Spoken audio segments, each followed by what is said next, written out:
Assalamualaikum warahmatullahi wabarakatuh. Hello everyone, my name is Muhammad Sabrian Syukur from Prodi Tadris Bahasa Inggris semester 2. Oke, di video kali ini saya akan menjelaskan sedikit materi language and linguistic. Oke, simak videonya baik-baik ya. Language or language is only the human or human being. What about animal?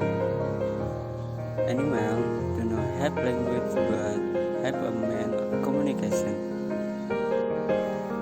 What is the definition of language itself?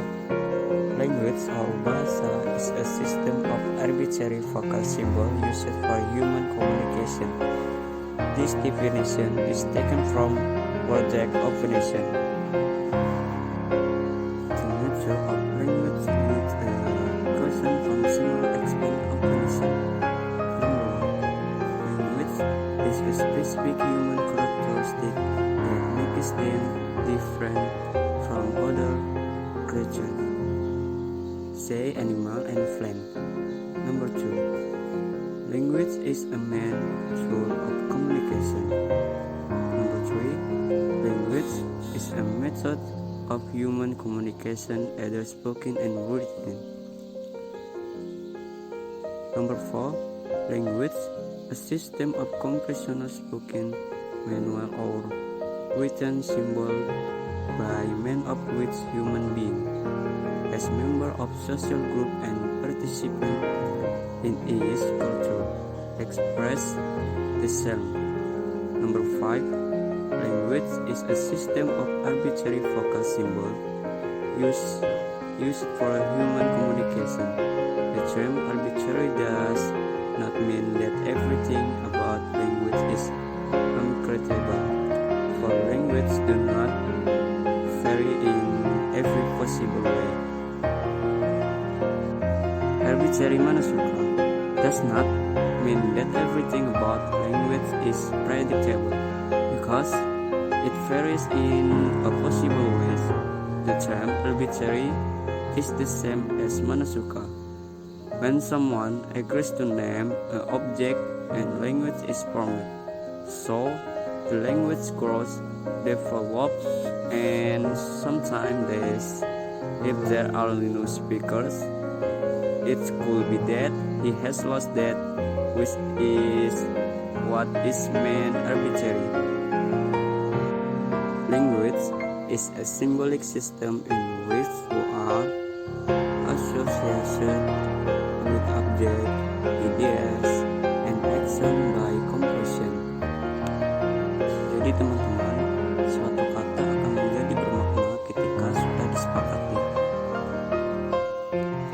Language is compressional. Bagian A. Ada dua perbedaan mencolok antara bahasa lisan dan bahasa tertulis. Benar ketika bahasa lisan bilangnya I'm going to go home.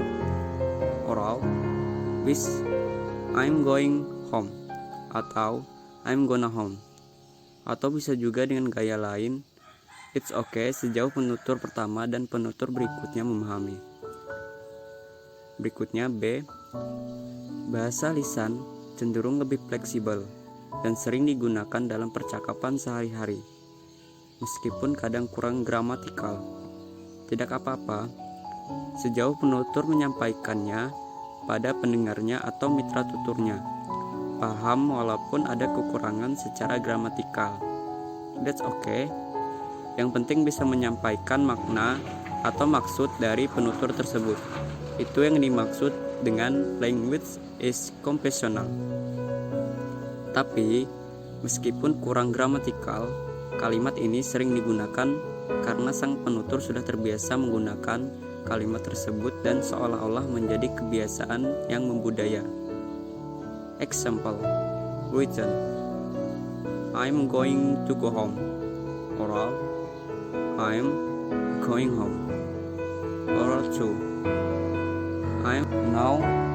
Language is a system of contrast. Setiap orang punya cara sendiri untuk menyusun dan menyampaikan pesannya terhadap orang lain. Meskipun pola kalimat sebuah bahasa itu sama.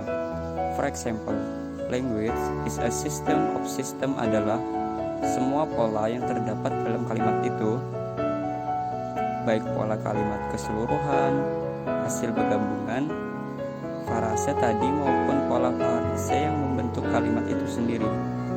For example, blue card, non frase. Berikutnya, language is creative. Setiap kata bisa dijelaskan oleh kata lain yang berbeda tapi memiliki arti yang sama. Example, the building was founded in 2018. The building was built in 2018. So, ada penggunaan kosakata founded. Boleh kita ganti dengan build. Maka language is creative. Next, we come to micro and macro linguistic. Apa itu kajian mikro and macro linguistic? Number 1, micro linguistic divided into 4 branches. The phonology or phone or phonemes or allophone. B, morphology or morph or morphone or allomorph or word. C, syntax or phrase sentence. D, semantics or meaning.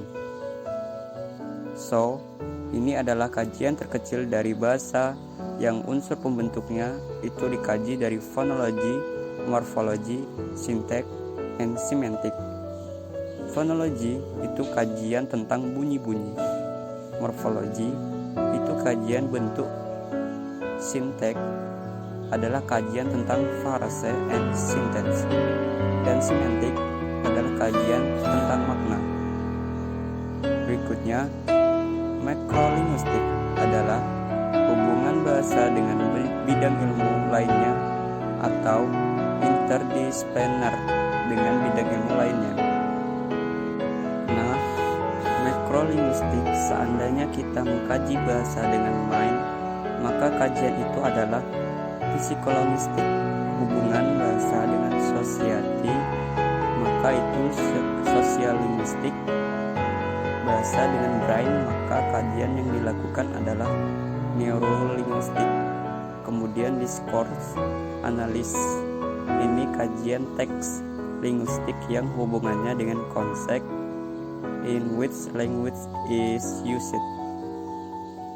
Applied linguistik ini adalah kajian bahasa dengan metode finding or elucidation of language problems which have arisen in other areas of experience. Seperti yang tadi kajiannya, mungkin salah satu translation, kemudian forensik linguistik, ini kajian bahasa dengan hukum kriminal, legal tak legal. Nah, itulah kajian bahasa dengan bidang ilmu lainnya. Jadi kalau dilihat, jangan melihat kajian linguistik itu dalam artian sempit hanya seperti contoh tadi ya, bahwa kita hanya mengkajinya secara mikro saja, unsur-unsurnya saja, bentuknya. Tidak, ternyata kajian linguistik itu bisa dikaitkan dengan bidang ilmu lainnya, dan bahkan dengan kedokteran, kemudian bisa juga dengan hukum, sosial, budaya, dan komputer yang sekarang lagi banyak diminati. Komputer dan bahasa itu kajian yang menarik untuk sekarang ini dan kedepannya. Kenapa? Karena kedepannya di era 40 dan mendekati 50 itu semuanya sistemnya sudah era digital. So anyway, itu tadi general linguistik. Okay, that's all about my video today. Semoga teman-teman paham dengan materinya. Terima kasih banyak. See you in the next video. Thank you. Bye bye.